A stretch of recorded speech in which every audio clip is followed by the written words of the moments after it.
Components of a rotation defense. And again, there's no perfect defense. Every defense has its strengths and has the ways that you could attack it. So a rotation defense, I've highlighted the middle back because that's the player that's going to do the most movement.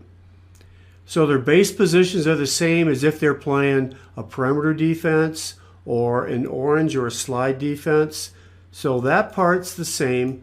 The difference becomes when the ball goes to the antenna. Notice the movement of the right back and the center back players. The right back moves up behind the block for tips, and the center back moves over to defend the line shot. So why would you do this? Well, maybe a couple reasons. Maybe the right back is your setter and you want to get her as close to the net as possible to make transition setting easier. Maybe the right back's a poor defender and you want to limit the number of hard hit balls that come her direction. So the movement is right back has tips, center back rotates over, is responsible for the ball going outside the block down the line. And then one of two things can happen. In this defense, you notice that the left back and the left front are both digging inside the block. Some coaches will have the left front, and I'll draw a line here. The left front, or excuse me, left back to kind of slide in, and then we'll play this center back area if there's a seam in the block. Okay, so there's no right or wrong. It's just if my block is closing, I'm not too worried about the center back area. If the block is not closing, I might want to slide my left back into that area and cover that area of the court. So that's going to be the coach's choice. But the biggest difference that you'll see in the rotation defense is the movement of the line digger up behind the block, and the center back rotates to the sideline. And again, this can go for from both sides, whether the ball is set forward or set backward. And that's today's Art of Coaching Quick Hit. Here's what's going to happen sequentially. And this is what the players have to be responsible for in terms of what they focus on. In essence, the first thing that could happen is the ball being passed back over the net. So the blockers have to be aware of that, and the back row defenders have to be aware of that. In essence, that's the first attack. Assuming that the ball is being played to the setter is the second attacker. So we change our focus from, okay, it's not coming over. Now, what's the setter doing with that ball? So all the eyes should be riveted on the setter's hands and what's going on with the ball as it leaves the setter's hands. So the base position is the blockers are starting pinched.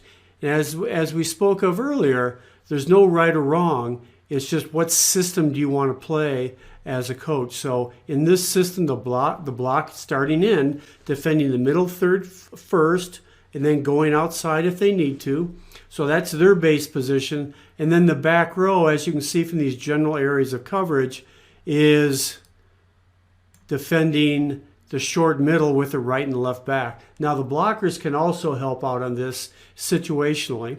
And then the middle back player has sideline to sideline deep. So here you see an example of a job well done by the left back defender. You know, her focus is not on hitters. It's here's my starting position, and she watches the ball leave the setter's hands, moves to it, easy play, and now they're back on offense. So the takeaway is make sure that your defenders and blockers are keen to, is the ball being passed over? That's the first attack. The second attacker is going to be the setter, so we shouldn't be surprised when the setter dumps the ball over. And we have to be watching and anticipate that. So that's this week's Art of Coaching Quick Hit. We're going to examine how we move from base position to defend a left side attack, and we're in a perimeter or a white defense. So we'll slow it down here. So we're in our base position. You know, the first attacker could be the setter, you know, so that's the first person we have to defend. You'll notice on the other side, as we look through the net, there's three attackers, attacker at both sidelines, then a middle hitter. So the blockers are starting pinched in this defensive system. Now they don't have to, but they are. Defend the middle third of the court first and then go outside if that's where the set takes them. Now as we continue, remember perimeter defense is we're defending the perimeter of the court. So you see the general areas of responsibility. The right back is dropping and defending the line shot. We have the middle back. Her key is to line up so she sees the ball between the two blockers. So if there's a seam in the block, that's the middle back's area. The left back is defending the area that will go inside the middle blocker. So she's waiting till that middle blocker gets out there. Then we'll slide where she doesn't get beat to her left. So she wants to make sure it's ball right inside the middle blocker. And then the left front drop-off blocker has one of two responsibilities. One, defend tips. Two, if a left side hitter is capable of hitting hard inside the 3-meter line, she has to defend that shot as well. So as we let the video roll here, you see ball goes in the seam, and that's the ball that middle back can successfully dig. So again, first move is get the base position, defend the overpass first, the setter second. And then in this blocking scheme, we're going to defend the middle part of the court first. Ball goes to the pin. In essence, the blockers are trying to take away the middle of the court. We're going to dig the line shot. If there's a seam, we dig that. And then the libero or left back digs inside the block. So that's our movement from base to defending the left side attack when we're in a perimeter defense. So that's this week's Art of Coaching Quick Hit.